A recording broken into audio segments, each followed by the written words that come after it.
Good morning, good morning. What a privilege it is to be here. I want to first thank Chris Brown for those extraordinarily important comments.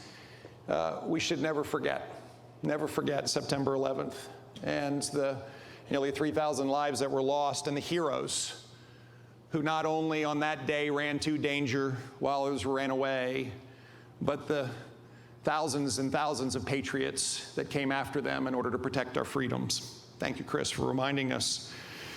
Suzanne, I want to thank you for having me this morning and hosting this most important conference in this most important industry. You see, I want to remind everybody that when you flew here, you landed in Virginia. You landed in Virginia. I've been working on renaming the airports. I haven't gotten that done yet. But for a kid who dreamed of being an astronaut, for a kid who wrote his senior thesis on a heat exchange unit for a lunar space station, for a kid who was 6'6" and never going up in a rocket ship, this opportunity is so appreciated. You see, on top of that, we're here in the Ronald Reagan building. Someone who saw outer space as the final frontier, whose unbounded optimism and belief in American exceptionalism inspired our nation to make the impossible possible. Nearly 4 decades ago, President Reagan made a simple request. He requested that our nation develop a permanently manned space station. And he challenged us to do it within 10 years. This, of course, became the International Space Station. The International Space Station that recently received a little package from Virginia. Last month, we all watched in amazement as a Northrop Grumman rocket blasted off from Wallops Island on our eastern shore, carrying 8,000 pounds of supplies to our astronauts. That is what always takes my breath away. The theme for your conference this year is innovating the skies and connecting the world. And it represents a timeless aspiration, a clarion call for accelerating to the future. No industry better captures the American spirit than the aerospace industry. And so, if nothing else, this morning, I simply want to say thank you. Thank you for your commitment to dreaming.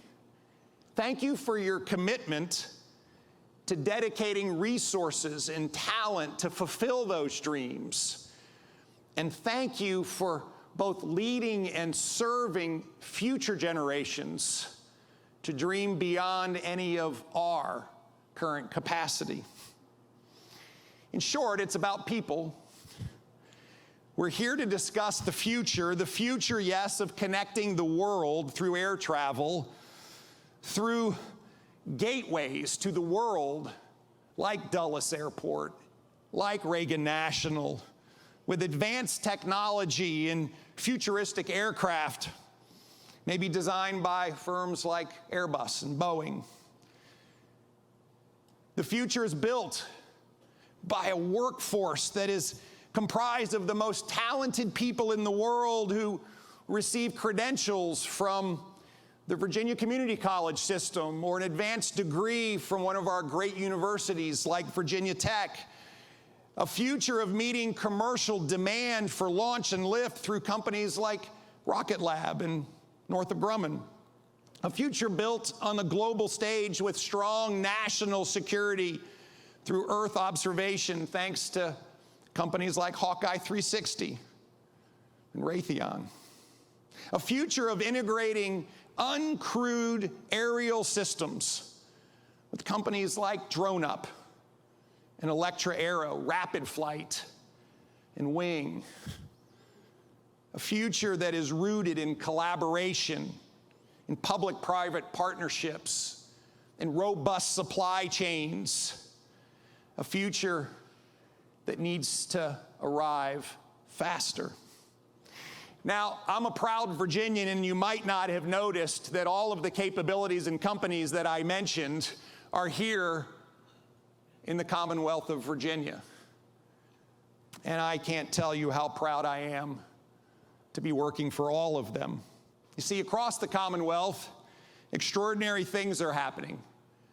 And it is related to our history, a history founded with NASA's Langley Research Center, which was foundational not just to testing rockets, but to launching them. Fast forward almost 100 years, a history of becoming the first state for drone delivery and the first state to commercialize drone delivery services. A history of being the first to develop remote air traffic control towers.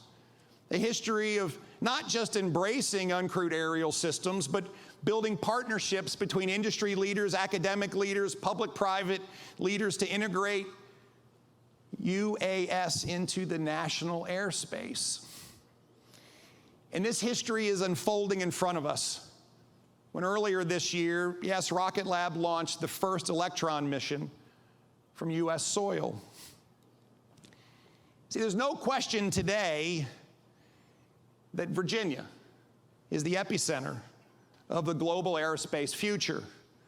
In spite of a pandemic, national pilot and mechanic shortages, supply chain interruptions, headwinds from inflation, we haven't skipped a beat. We're accelerating. We are ascending. Annually, aviation contributes more than $22 billion to Virginia's economy, aerospace another $7 billion. In just the past decade, over 70 aerospace and uncrewed system companies have announced projects representing more than 4,000 jobs. We're home to 4 of the top 5 aerospace companies. And watch out, 5th one, we're coming. And we're so excited that, yes, Boeing and Raytheon moved to Virginia last year. Now, this is a unique opportunity for the governor of Virginia to make a compelling pitch. Because if you're not in Virginia, let me tell you why you should come. We are actively supporting this incredibly vibrant ecosystem to launch the aerospace industry into the future. When it comes to the aerospace industry, we boast a workforce 35,000 strong and growing. When it comes to education, we're the renowned home to the best universities and K-12 system in the nation. The CNBC recent poll ranked us number 1 in the nation in education.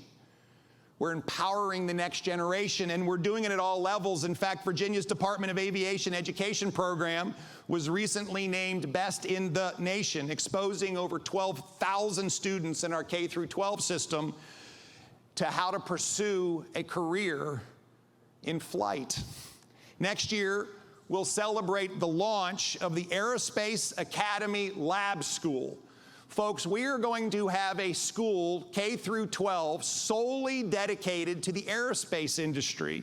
It will be on the Eastern Shore near Wallops Island, and it will bring together high school, community college, NASA, Virginia Space, our university system, in order to prepare a future generation to do this most important work. When it comes to technical talent, we have engineering, R&D, and IT firms that are supporting public-private partnerships with our educational institutions to, again, prepare the workforce of the future. When it comes to innovation, we're breaking barriers in material science and quantum computing and artificial intelligence. It starts with talent. And it's a reinforcing cycle that you know well: workforce, education, innovation. And together, we can accelerate the pace of that cycle. When it comes to infrastructure, in Virginia, we are doing the hard work to have sites ready for all of you. We are investing $300 million in mega sites to be ready. We have at least 20 runway-adjacent sites at major airports. Across the state, we have 300 sites of over 25 acres. Companies who are looking for ready-build options have an abundant choice among thousands of buildings with over 20 million square feet of industrial space. And of course, the Mid-Atlantic Regional Spaceport is one of the very few facilities in the country authorized by the FAA to launch rockets into space, with commercial launch and drone testing facilities. And finally, when it comes to investment and incentives, Virginia is not a good place, it's a great place to do business. Recently, we were ranked #1 in Site Selection magazine, #2 by CNBC as best place to do business. I don't like being #2. I much prefer being #1. Watch out, North Carolina, here we come. Fundamentally, we are achieving these results and casting this vision not because of a deal with Republicans and Democrats or senators and House members, but rather Virginians working for Virginians. See, over the course of the last 20 or so months, not just in aerospace, but across our entire economy, we have witnessed existing businesses growing, new businesses arriving, record job growth. We went from near the bottom to #4 in the nation in job growth. We have a record labor force today, more Virginians working than ever before, more Virginians participating in the labor force than in the last 12 years. There is so much more to do, and we have momentum collectively on our side. Aerospace is and must be one of the fastest growing and most innovative sectors in the U.S. economy. And I believe Virginia can demonstrate how to be a great partner and help you do it more quickly. See, the key is pace, and we know this because it is a race. Can we take hardware and move at the speed of software? Can we skip a rung in a ladder? Can we build pressure and support from below like Bernoulli and lift us up? That's a quote from an engineer. Can't help myself sometimes. I am so confident that the future of air travel, the future of the aerospace industry, the future of our exploration in space, the future of material science, the future of artificial intelligence, the future of the capabilities that are represented in this room and across university campuses and in R&D labs and in manufacturing facilities all across our nation, but particularly in the Commonwealth of Virginia, will indeed accelerate us to that future.